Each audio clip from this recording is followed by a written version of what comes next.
Hey everybody, I'm going to make this a quick video, but it is going to be chock full of information. So if you do have any questions at the end, please comment, let me know what you think.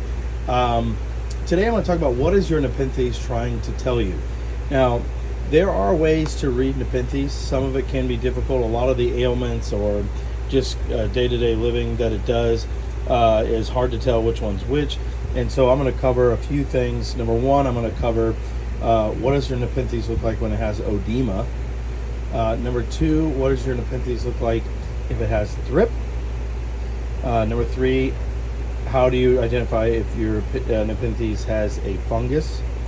And number four, how do you tell if your Nepenthes is getting too much light? And then number five, I'm going to cover, not in any particular order by the way, but I'm going to cover how to tell the difference because they look very similar. So first thing up is the Odema. And so for that, I'm going to go over this truncata, which is very known to get Odema. Odema occurs when a plant has been watered too much. This happens a lot in the robcantleyi and the truncatas. And essentially what happens is the cells within the leaves themselves swell because they get too much fluid, and then they eventually burst, creating these bumps. Now you can see them here. Where am I? There we are. You can see them there a little bit. That is a very early signs of Odema on this older leaf. Now this is not to be mistaken for these little bumps. See these little bumps here? Those are actually gland bumps, and if you turn them over, you'll see very easily. You can tell. See these little black divots in there? Those are the glands. So that is healthy. This is an indication that you're getting too much water. It is not detrimental to the plant in the sense that it will kill it, but it will cause the plant to slow down its pitcher production. It'll make smaller pitchers, etc., etc. The next thing is Thrip. So Thrip is a pest that is very hard to see. I've done videos in the past about them. This plant right here that I'm going to go to next, unfortunately, did have Thrip, and you won't actually be able to see the bug more times than not, but you can see the damage that they cause. And you'll see this plant has been treated, so the last leaves are now beautiful again, but this leaf definitely had Thrip damage. And the way you can tell is just by the abnormal shape in the leaf, and then also these black lines in there. So Thrip essentially eats away at the cells, and it causes the fibers. I'm sure there's somebody out there that has way more knowledge than me that's just shaking their head right now, but essentially from what I understand, the Thrip chew away the fibers, which causes the restriction, and so as the plant grows, it takes on these weird shapes. Thrip is lethal to the plant if not treated. It will take time, however, but a good Captain Jack spray, something organic, will kill it. But that is what this plant was telling me. This plant was telling me that it had a bad case of Thrip, so I treated it, and now it's telling me it is very happy. Next is fungus. So at first I thought this robcantleyi had Odema because robcantleyi is known for having Odema.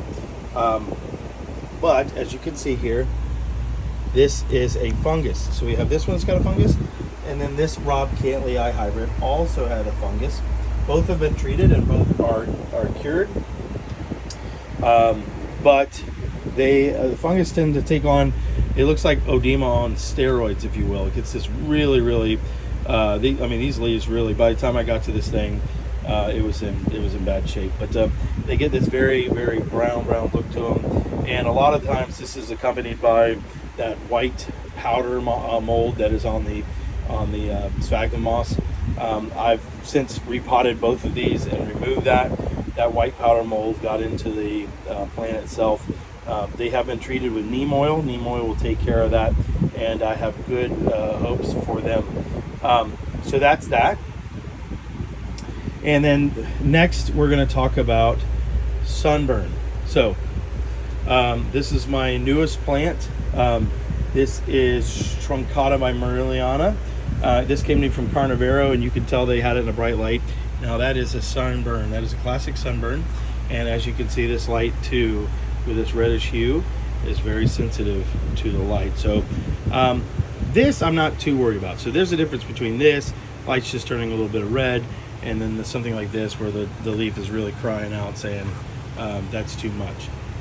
Now you could see how something like this can easily be mistaken for, in a smaller form, something like this. Obviously not so much now, but like look at this leaf, right?